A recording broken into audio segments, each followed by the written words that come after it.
We're recording, and I'll start it again here. Sorry about that. We have technical difficulties. So we got Chris Chalmers, life cycle of the LiDAR project in inception to execution. He has over 20 years experience. He's got a veteran of Operation Desert Storm, Shields, Gulf War, back in the early 90s. BS in Geography from Northwest Missouri State, Master's in Geography, and a GIS certificate from Oklahoma State. Also is a certified GISP. So I'm going to go ahead and let Chris dive on into the presentation, and I will mute myself, but everybody please raise your hand and ask questions. So Chris, take it away, and we appreciate you being here today. Thank you, Brian. I really appreciate the opportunity. I was telling Brian, well, before we get started, I need to give a shout out to my alma mater, Northwest Missouri State, for winning not only the Division II football championship this year, but also the Division II basketball championship. So that's never happened in our history. So I got to give a shout out to my guys up there. I was telling Brian earlier in the presentation, I think we did around 11:30. This is the most uncomfortable. The next slide is the most uncomfortable part of my presentation. I've been doing this 20 years. I hate hearing people talk about me, and I hate talking about myself.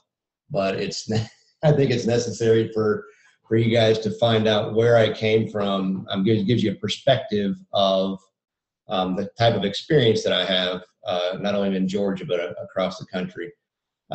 Currently, I'm a vice president with Atlantic. My most recent success was the 2016-17 Georgia 3-Dep Broad Agency Announcement Award. As you can see, it's 35 counties of LiDAR, mostly contiguous. We had multiple federal, state, regional, and local partners, which, as you will find out later in the program or in the presentation, is key to the success or failure of any project, LiDAR specifically. I was a former public health geographic information officer for the state of Nebraska in Lincoln. Worked with the bioterrorism unit as a public health GIO under Secretary Frank Thomas. GIS IT director before my private sector stint. I was a GIS IT director for the Coastal Regional Commission of Georgia, which is one of 12 regional commissions or planning districts across the state of Georgia. Most notably, the largest project I managed was the 2010 Coastal Georgia LiDAR Consortium project, where it was a large project. It was pre-BAA award, so this was totally funded by federal, state, and local partners. Like I said, we had 3 federal funding partners, had 12 state, regional, and local partners. Managing that was, we did an ROI on managing a project of that scale, and I believe, if I'm not mistaken, that was almost 8 years ago. It came out to be around $80,000 in staff time, and I want to say $20,000 in computing time. So we decided to call up one of our federal partners, which was NOAA OCM, Office of Coastal Management, and used their contract, the Coastal Geospatial Services contract back then. They're on a second iteration now, which we are on that contract, as several other folks are. They do coastal geospatial project management, LiDAR imagery, all things coastal. So they manage the project, and as you'll see, I'll talk a little bit more about it. It's a very good way to cut down on project management costs and still have a good hand in the makeup of the project. So a bit of discussion of what we're going to talk about today. These are things that I've just kind of learned. Nobody really told me when I moved over from state to regional government and then into the private sector, that there is no schematic of how you manage a project, how you get it going, how do you, what are project specifications, how do you get them, How do you know you got the good ones? How do you know you got the bad ones? What contracting mechanisms are out there? And what questions do other folks have that I have that I could learn from? And also some point to consider now that I'm in the private sector that I did not know as a government employee, nor did I know how to ask. So we'll go through all of those discussion topics as we go through this presentation. And as Brian said, if you have a question, feel free to raise your hand virtually or let someone know on the chat window. I think Brian is going to keep up with that, so I thank him for that. So just a couple of slides, and I swear there are only going to be a couple of slides. What is LiDAR? I think everybody kind of knows what LiDAR is. It is an active sensing system. Everyone kind of agrees that it is. Uses its own energy source to produce pulses of laser, which are emitted, reflected, and then received from the surfaces, which gives you elevation, density, things of that nature. It also measures range distances from a single emission of energy. It's based on time between emission, reflection, and received time. The direct terrain measurements, unlike photogrammetry, which is inferred through mathematics and manual extraction, which we'll go through a little bit of that later on in the presentation. Day or night operation, except when coupled with a dual system with a digital camera. So it can operate as a 24-hour system with certain specifications on pilot time and stuff like that. So what LiDAR isn't? That's what a lot of folks won't tell you. It's not the answer. LiDAR isn't everything, as someone once told me a long time ago. It is not all weather. It can't go through rain. Fog is a problem. Smoke is an issue. Things of that nature. You got to be below the clouds, right? So a lot of folks have been hearing a lot of things about low-level LiDAR, high-level LiDAR, swath densities. The higher I fly, the bigger the collection. What a lot of folks won't tell you, the higher you go, the more atmospheric conditions you have to deal with. So we'll get into those questions that you need to ask later on in the presentation again. It is not able to penetrate vegetation. A lot of folks that we deal with, especially in the forestry, want to get canopy, but they also want to penetrate toward the ground. And in places like, the Amazon, that's just not going to happen. I mean, you're just not going to hit the ground. Now you will hit the ground, you won't get total coverage. LiDAR can penetrate openings in the vegetation, but cannot see through closed canopies, like I mentioned before. All right, beginning the process. No one told me that I had to have a problem to solve. No one wants LiDAR just because they want LiDAR. LiDAR, on average, can tend to be more than I want to pay out of my personal checking account. But it's easier to have a problem to solve. What's the need? Normally, in my area in Georgia, it is updating flood maps. You will see up in the upper right-hand corner, that's actually a 2016 flood map update that was sent to FEMA using the LiDAR that we collected back in 2010. So, some places in Georgia are going to change drastically. Some are going to stay the same. You can create accurate DIMS. It is used for watershed and stream delineation, which some of our natural resource folks, especially in Texas, are doing. Speaking of natural resources, the management of water, that's a big thing in Texas. So agriculture, another big thing. Forestry is another application where LiDAR is solving problems, canopy, especially with wildfires, or they call it volume. What is the fire volume? That is, especially up in the Northwest, they are very adamant about collecting volume. Transportation planning, everyone knows routing, that's the kind of the GPS, I think UPS, the no left-hand turn philosophy is directly due to LiDAR and GIS. Design and construction, I think TxDOT has a very good design, planning, construction, IDIQ. Energy management, oil exploration, which everyone knows Texas is huge in. Solar and wind farm, also a big LiDAR consumer as far as projects is concerned. So beginning the process, we need to start out doing a needs assessment.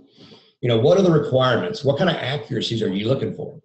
And we'll see in a couple of slides that the USGS quality level system seems to be the de facto accuracy go-to now that they have 3DEP. It's a congressional program. It was passed by Congress a while back.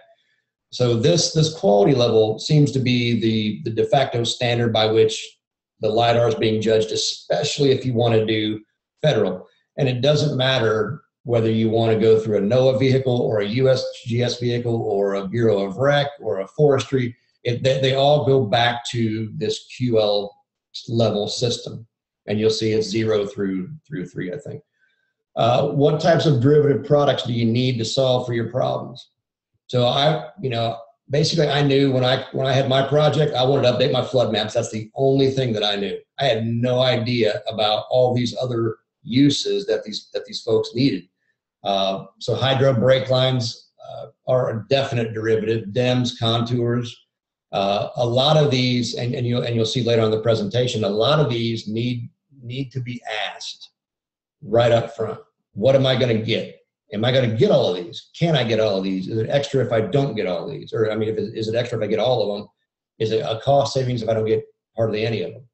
All those things need to be asked right up front. And if you're not aware of it or you don't know how to ask, feel free to reach out to somebody and say, hey, I have a question about this. Is there any, what do I need to ask? Identify your potential partners. More partners potentially equals more economic results, better economic results.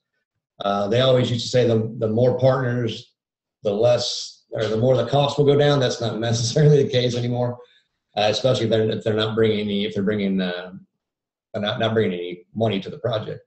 Partners with different needs can cause strife in partnership monies, engineering needs versus planning needs. A lot of those can be ironed out in a very simple meeting up front, a kickoff meeting, or a level of interest meeting is what we call it here in Georgia.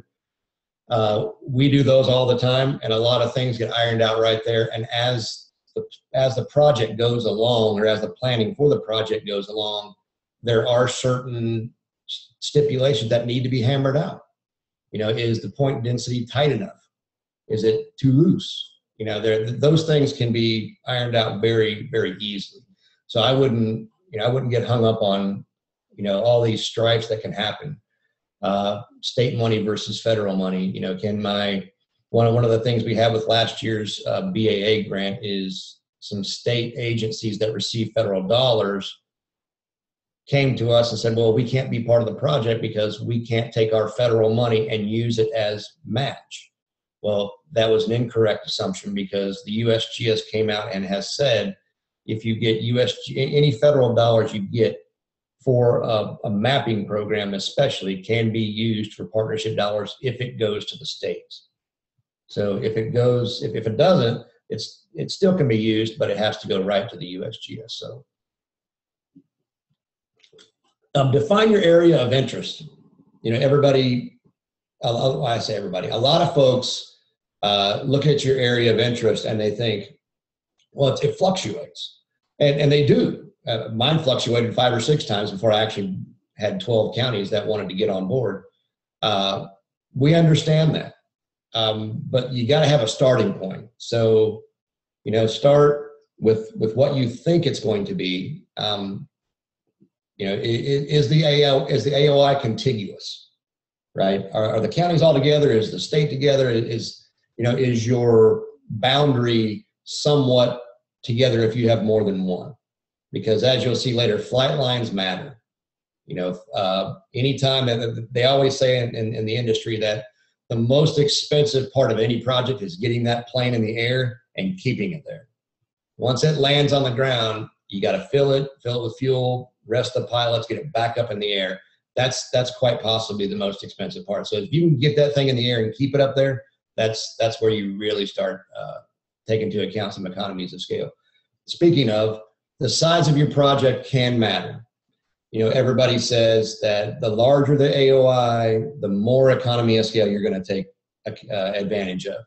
That is true in some cases, but there is a point of what they call diminishing returns, and I think everybody understands what that means. So I don't want to sit here and say if you get a 25 county project, it's going to be a lot better than if you get a 20 county project, because that not necessarily may be the case. With the square mileage the way it is and the flight lines the way it is, it may not be best. So if they're contiguous and we can, you know, like I say, get that airplane on a plane and keep it there, then I think then yes, you can take economies of scale. If you have, 10 counties that are right in the central part of the state, and you have 2 that are in the eastern part of the state, like you'll see in one of my examples, that's not necessarily going to take account to economies of scale, even though the square mileage is large. So there is that misconception. During the needs assessment, you need to figure out what the classification schema is. Okay, there is the ASPRS, classification of LiDAR data. So this is a normal USGS 3-depth broad agency announcement classification scheme. You can add to it, take away from it, do whatever you want to it. But this is what the QL level 2 will get you as a deliverable. And up in the upper right-hand corner, I think it may be a little hard to see, that is an LAS data set brought into ArcGIS and classified, the point clouds classified.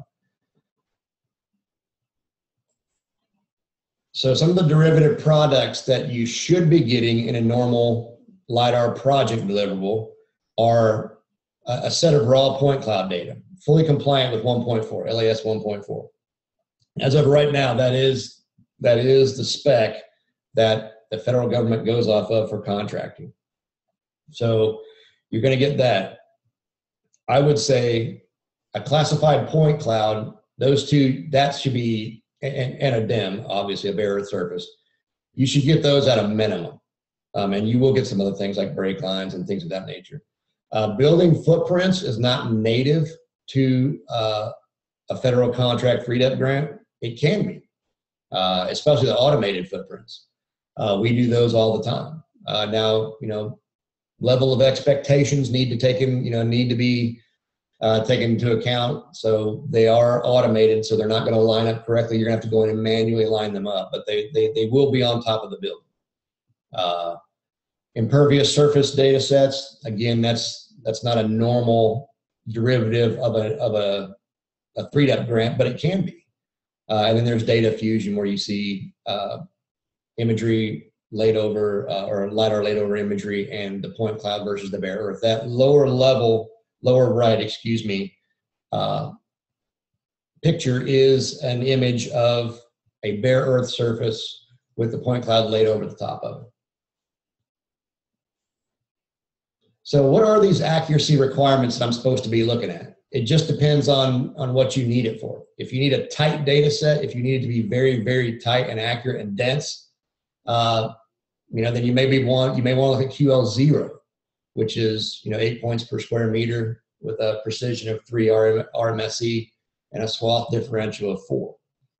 And you can read, I'm not going to read those to you. Those QL2 is the standard for 3-depth grants. So any monies that you want to get from 3-depth, that's the USGS program, is QL2 at a minimum. They will fly QL3, but you won't be able to get any granting money for it. They'll go to QL1 and QL0. There's actually 2 places in the application that you can put in there what your stipulations are if you want QL1 or QL0. And like I said, again, this is the widely accepted standard for accuracies within the LiDAR community. So some of your potential partners that, through the course of, me having large scale projects, I always went to the feds first, because the feds, I don't want to spend my own money if I don't have to, or I don't want to spend all of it if I don't have to.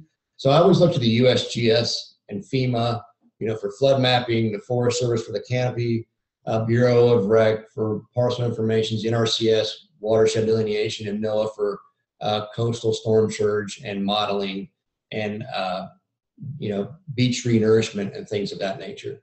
Always look to your state and local folks.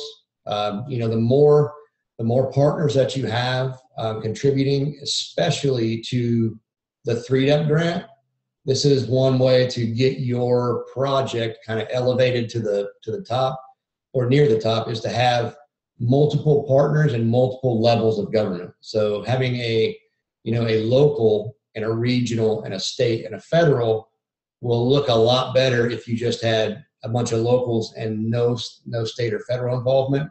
That's just from a perspective of how it looks with folks working together, cities and municipalities getting along. Crossing state boundaries is a big thing. So if as an Oklahoma State grad, I would, I hate to say working with Oklahoma, but if the University of Oklahoma has a project in the southern part of the state and you can match up your AOI to have it serve you, I would definitely consider looking at crossing the state boundary and applying as one project.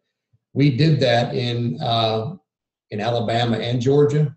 Both the 16-17 3DEP grants came together at the state line. So we had a significant amount of contiguous counties and could take advantage of that. So, excuse me. So the main thing out of this slide that I would like to kind of get in is that, look around for as many partners as you can that actually have financing dollars, and some that don't may give in-kind services. But just, keep in mind that as many partners as you can get is always a good thing. And the area of interest that we were referring to, on the left is the, I'm sorry for the rainbow color scheme that Google Earth put out, but on the left is the FY 16-17 BAA grant for Georgia. That's all QL2 LiDAR. On the right are the counties that wanted to be involved in imagery that were going to be flown on the BAA grant. And you can see the difference in just flight lines. I don't know if you can tell the direction of the flight lines of the non-contiguous, but the lower left county, which is Decatur County, are flying east-west, and the other ones are flying north-south. So that is, we have to hop over counties to get to another county and fly. You're going to have to land the airplane at some point in time. So that's not the best situation. But if you do want to take economies of scale into a factor and maximize your partnership dollars, then having a contiguous AOI is better than having one that's not. Contracting options.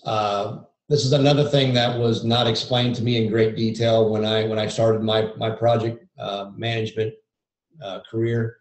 I knew there was RFPs out there. Again, we did the ROI on it, and it was extremely expensive to come up with a grading scale, monitor it, get a panel together. So some of the advantages, the local partners or the project partners set the parameters, the selection parameters. They can contribute to a very clear vision of what they need, how and by what deadline. So you have an active role in those items. You also retain control of the process. So everything resides on you as the project entity for setting up your schedule, setting up your QA, making sure it gets QA'd right, or what do you need to take advantage of, what's not going to happen, flying season, accuracy, all that has to be set up by the managing partner. Some of the disadvantages: it requires a formal screening process, multiple reviews, meetings, presentations, follow-ups. we relegated that to dollars. Anytime that I was not working on my daily job, I had to look at proposals. That was $1 that had to come from somewhere. The timeline to select a contractor will most likely be a lot longer because those processes aren't overnight. They take a long time. It can cost more in terms of selecting a contractor. A lot of these RFPs these days are not low bid. They're what they call QBS, or quality-based selection, meaning they're based on your experience and not necessarily the bottom dollar. And I'm not going to stand up here and tell you that the cheapest always is the best, because as we've all been caught with that situation many times, the cheapest is not always the best. But you can only afford what you can afford. So, all that needs to be taken into account when you're setting up your contracting options. Now, statewide contracting options. Folks in Texas are extremely lucky to have this contract called TNRIS and the Strap Map contract. I wish that I had something like this in Georgia, and I think this is one of the best examples of a contracting mechanism that I've seen in a long time. They put a lot of thought into this and really vetted the contractors and vetted the process, and they're extremely successful in collaboration of projects with LiDAR and imagery, especially. In case those who don't know what StratMaps is, I'll give you a little overview of it. StratMap acquires LiDAR data through partnerships with federal, state agencies through their contract, and they have a set number of contractors that do a variety of things. Data acquisition, production, and independent quality assurance and quality control is one of their big things. That is by far what I wished I would have had with my project, is an independent QA. We did not have that at the time. It came later in the project, but when we set the project up, we did not have that because it cost extra money. Strategic collaboration and integration. So you have a lot of folks working for you and with you, setting up your project, and you get your constituents' value out of the dollar. Taxpayer value was always a big issue for me when I was a public sector employee, because I wanted to treat my constituents' money as if it were my own and keep the public trust at a high level rather than go spend my money on the lowest bid or the cheapest cost and not get a quality product. Project assistance and coordination. They're very good at telling you what you don't know, letting you know what's good and what's bad, what accuracies will work, what won't, what you need, what you don't need. But they're basically there to help.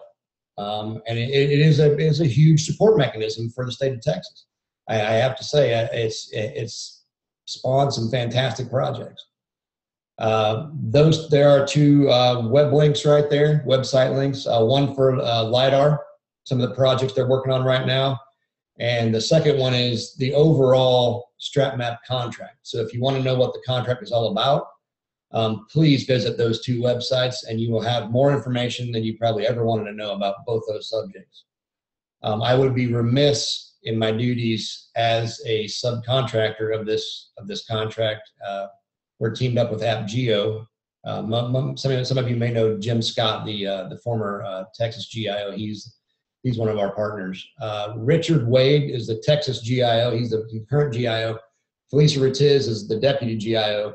Both those folks will help you with any questions that you have regarding your project.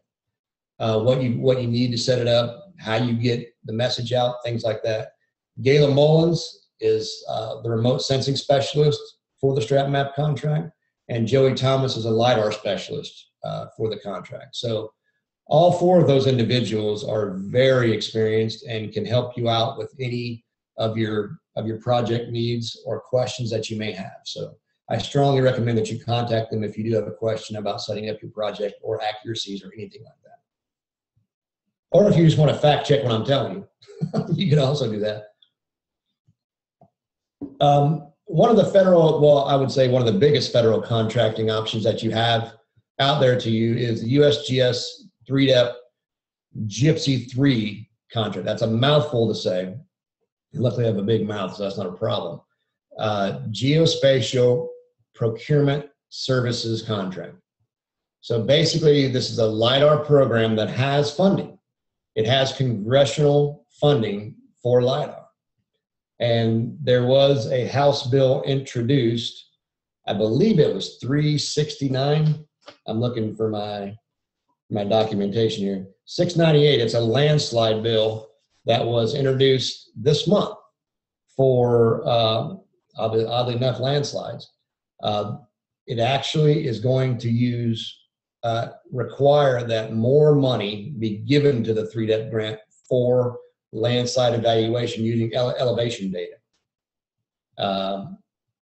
as well as energy and natural resources, and it lists a bunch of things. So I recommend you go look at that bill and how it can help the state of Texas. The economies of scale. Acquisition of data covers larger areas, reduces the cost by 25%.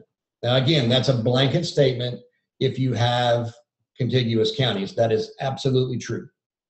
If you have counties that are spread all over the state of Texas, from Waco to San Antonio to Denton, maybe not so much. But keeping them together and contiguous are more is better than not having them, as we've already discussed at length. A systematic plan. Acquisition of data at a higher quality level reduces the cost of buying up to the highest levels needed by state and local government. So if you have your project, you have the specs already laid out. If you acquire data at a higher level than saying, like let's just say I need QL1 for 2 counties. Instead of flying it at QL1 and then trying to buy up for QL1 for a couple of cities, in some cases, flying it at QL1 for those areas is going to be more cost effective than trying to pinpoint QL1 and QL0. And the USGS will tell you that right up front when you try and contract with them. Increase in federal agency contributions reduces state and local partnership contributions. I threw that in there because that is a statement that has been thrown around by the agency. I don't know that they like saying that too much because it seems to give you the idea that if the feds put in more, you got to put in less. That is true to a point. The funding ratios for 3DEP are 70-30. So for most cases, if you have a data set that is of Homeland Security interest, then they will definitely look at trying to partner more than the 30%. But normally, to get an application at least to be looked at, you have to have at least 30%. Acquisition assistance provided through readily available contracts and published acquisition specifications, which is the specs that we went over in some of the previous slides, the QL level specs. So if you're looking for, you don't understand what the QL levels are, then I think that is, USGS is a wealth of information. Brian, I think we got a call, or a question, excuse me. Yeah, okay. We do, actually. So let's see here. They wanted to know your opinion of the potential role of remotely piloted aircraft technologies in the future for LiDAR acquisitions. Very good question, Mr. or Miss 120363. I'm just kidding. That's what it kind of came up as. I'm just playing around. Again, this is only my opinion. This is just the opinion of experience. I think we call them UASs because the D word, I will say it this once, drone means it's probably piloted by an Air Force guy somewhere in Denver, and it's got a missile attached to it, so it's not really a big public relations thing you want to throw out there. So UAS is what we call them, and yes, I think there is a potential role for that. However, and I think it's an exciting role, to be honest with you. I think it's fantastic, the leaps that they've made in the 8 years, 9 years they've been out. I think they still have a ways to go, especially with large scale acquisition. I think if you're talking about a stream corridor or an acre or, precision farming, precision agriculture, that is a huge market for. And we have several partners that make their living on precision ag. I've seen many presentations and demos with NOAA on remotely sensed or remotely piloted aircraft, and it is so heavily watched by the FAA. There's all kinds of things that you have, designations you have to get, and just to make sure that that thing is not going to deviate from the flight plan and try to make its way into a populated area.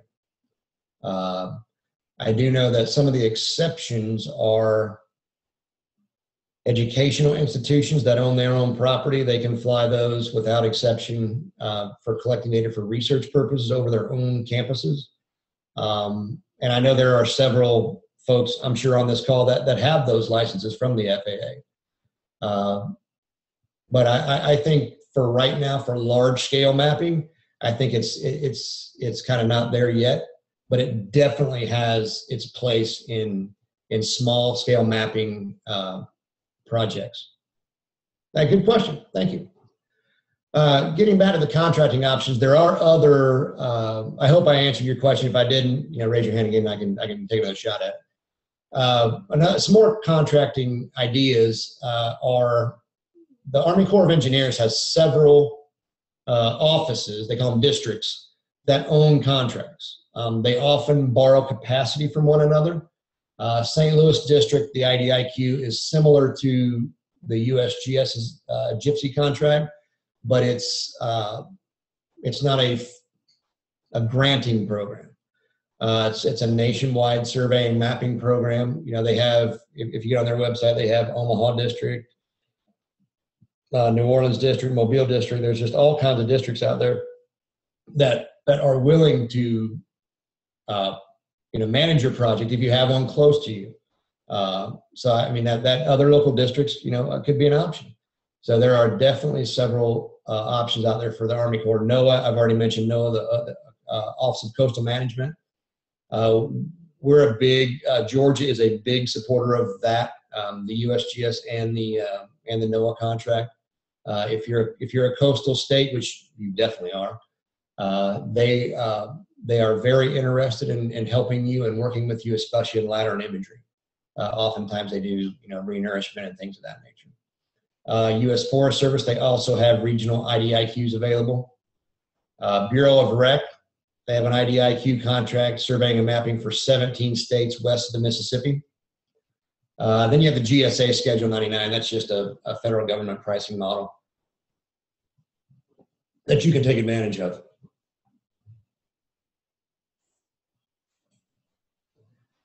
So benefits of utilizing a contracting vehicle, project management, right? So the ROI for me, although I have input in the project, I don't have to do one of the most laborious things of a project and manage it. I have qualified folks at the federal government on my behalf managing the projects, keeping folks like me, federal contractors, in line and keeping the spec up to date. QA, QC level is elevated. I don't know how many times I've seen an RFP or a local task order let out, and QA is one of the last things they think about, and they have to go back and do the QA themselves, which is just, it's more money than they, it's more staff time than they had anticipated. So the USGS and a lot of these federal government contracts have fantastic QA levels. StratMaps has one, as a matter of fact. Take advantage of the government contractors who have been extremely vetted. And I can't say that enough. I wanted to bold that out and capitalize extremely, because it is like a medical procedure. You know that when you contract with a federal government contractor, they answer to the federal government. And if they want to continue to answer to the federal government, they will provide you with stellar data. If they don't like it, you'll do it again, or you'll get in humongous trouble. I have not personally been involved in that, nor has my company, but I do know some folks in the industry that have been through that, and it's not a nice process. So it's in our best interest as private sector folks to give you what you need and try to over deliver. In some cases, 3-step funding can be found, and if the conditions are right. Okay, the project parameters are right. It's QL2 data. It's flown in the right season. It has a good, solid foundation. You have the partners, committed money, all that. Often the pricing structure and cost effectiveness of the project are in the favor of the project partners. That's what a lot of folks don't know about these government contracting is it tips the scale in your favor instead of the other way around. Because one thing that the federal government does very good at is police your costs. So you know that if you're getting a cost, whatever the cost may be, if they find a government contractor providing a cost that's less than what they were quoted for a like area, that could be an issue. Common questions that I've had asked of me that I wished someone would have said to me in the early stages was, what are the costs associated with a large scale project? That's a broad overarching question. Like we mentioned before, these are everything being considered equal, acquisition is by far the largest cost, followed by processing. You actually, there's a fair amount of automated processing when it comes to LiDAR especially, but there is some human interaction. So that's a person in a seat pushing a button, using their knowledge and experience to give you a very accurate product. Survey is another one. Survey is the third cost on my list, although not in the grand scheme of acquisition a large part of the project, but a definite needed one. Accuracy versus cost. Identify the need and then let that dictate the accuracy. A lot of folks tell me, should I get QL1 data? And my first question is, what's your problem you're trying to solve?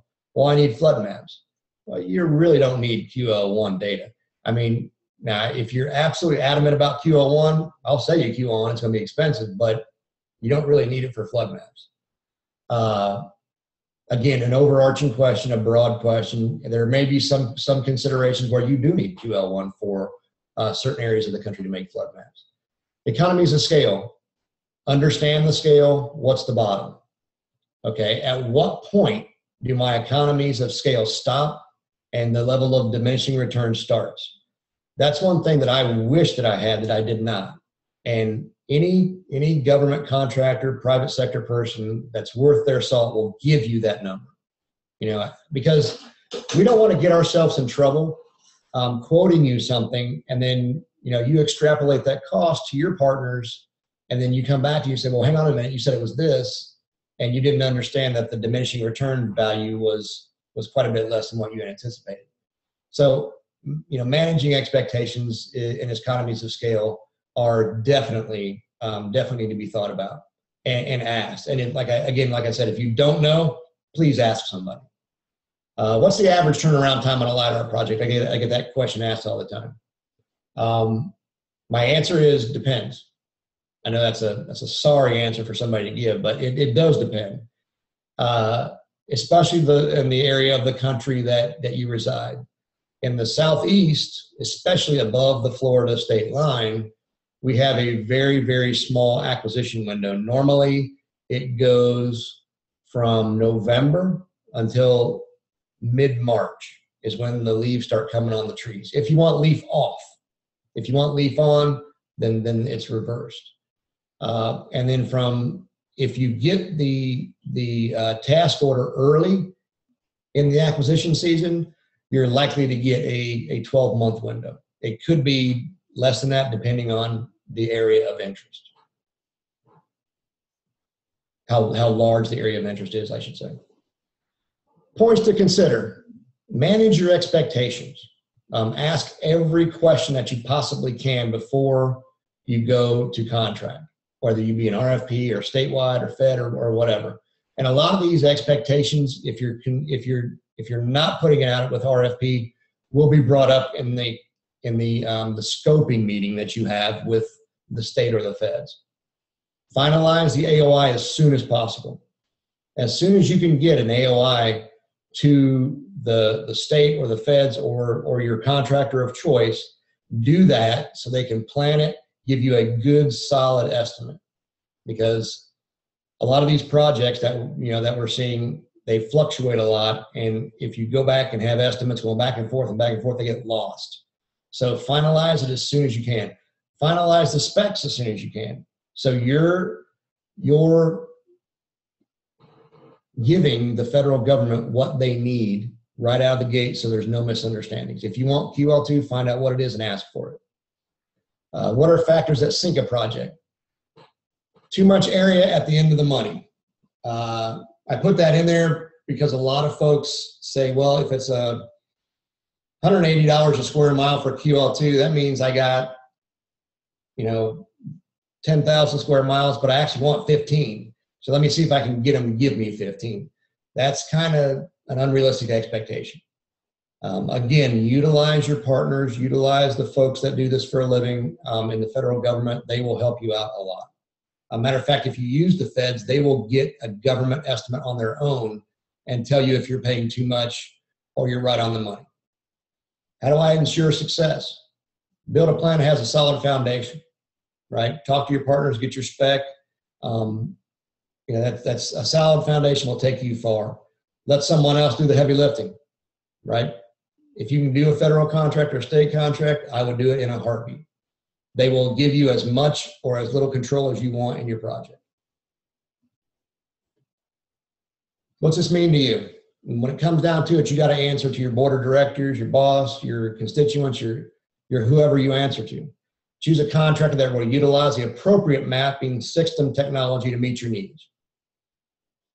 Ensure that they have diversity of aircraft and platforms to complement the sensors, balancing the cost. Does your contractor own a geospatial asset versus being a broker of geospatial services? Those that own their own aircraft can give you a huge benefit over those that don't. Results in our technologies that meet your specific requirements with the proven expertise and experience. Look them up. Make sure that they know what they're doing. Don't just take it for somebody's word that, hey, these guys are nice. How do I ensure success? Utilize a partner that understands the path of success. This is the only time in this hour that I've ever given us anything about Atlantic. From 2015 to 16, we've flown 53,000 square miles of QL2 LiDAR, both for statewide folks and for federal folks, at a rough estimate of around $88 a square mile.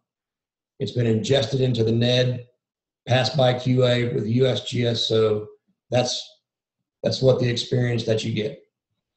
That's, in a nutshell, my presentation. I know it was long, and I'm kind of monotone when I talk, and I apologize. So I really appreciate you letting this George boy talk to you guys. I hope I did answer some questions. If not, feel free to email me. Thanks, Chris. We've got about 7 minutes or so here for some questions. There's one up here in the chat window. Can you see that, Chris, or I can read it? I can't. Give me a... Okay. Yeah, sure. I'll just read it for you. Okay. What is the odds of duplication of data? For example, the mapping had been completed by some agency and another agency are in the process of generating the same, I guess, duplication. That's another fantastic question. I get that question all the time. Here's the short answer, and I promise, I swear to God, it's going to be short. The thing that the federal government is great at is contracting. They're very good at it. The thing that they're not good at is letting locals know when they're flying. And that irritates me to no end. So anytime we are flying for the federal government, my first call after being contracted is to let them know at the state and the regional level that you're being flown and you can take advantage of this. The odds of duplication that's a tough question to answer, because if you look at the C-Sketch website, and C-Sketch was put up by NOAA for 3DEP as an inventory program of LiDAR needs in the United States. So there is an existing ArcGIS server application up their website that has existing data. I would say check in Texas. I would check with Strat Maps. They're going to know if that area has been flown, and if it is, what was the spec? If you're looking for QL2 data, but it was flown with QL4, that's not going to do you any good, or it may. But yeah, that's one of the questions that I would ask up, right up the gate is what's been flown. And I believe that that person asked me what the website was again. It's called C-Sketch. And it's actually, if you'll bear with me, Brian. I'll post it for you. Okay, thanks. I was going to show it to him, but yeah, so it's SEASKETCH, I think. There's a link. There you go. With a video. Well, there was another question here. In your opinion, what are the best practices for building extraction? Might be more of a technical question, but yeah, that's a good question. I'm not big on buildings. I mean, I'm not knowledgeable enough on how to do building extraction, know what the best practices are. I can put you in touch with one of our folks that do building extractions and footprints. I know that they're good at feature extraction and things like that. I know that a lot of folks want automated building footprints, are very upset when they get them and they're like, well, they don't match up. Well, it's a computer telling you where the building should be. So anytime that happens, you just got to kind of take what you can get. But Brent, if you want to send me an email, I can put you in contact with our building footprint person, or building extraction person, and let you talk with him, if that's okay.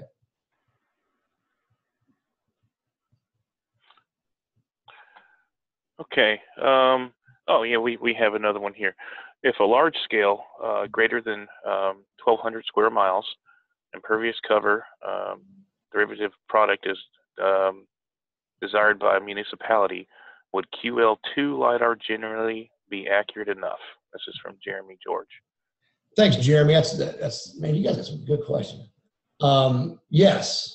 If it's larger than 1,200 square miles, we do impervious surface data sets using QL2 LiDAR all over the country, and they seem to be very, very happy with it. Depending on what your coverage wants to be, how dense you want it, you can go to QL1, but the jump from 4 to 8 points, it's quite a jump.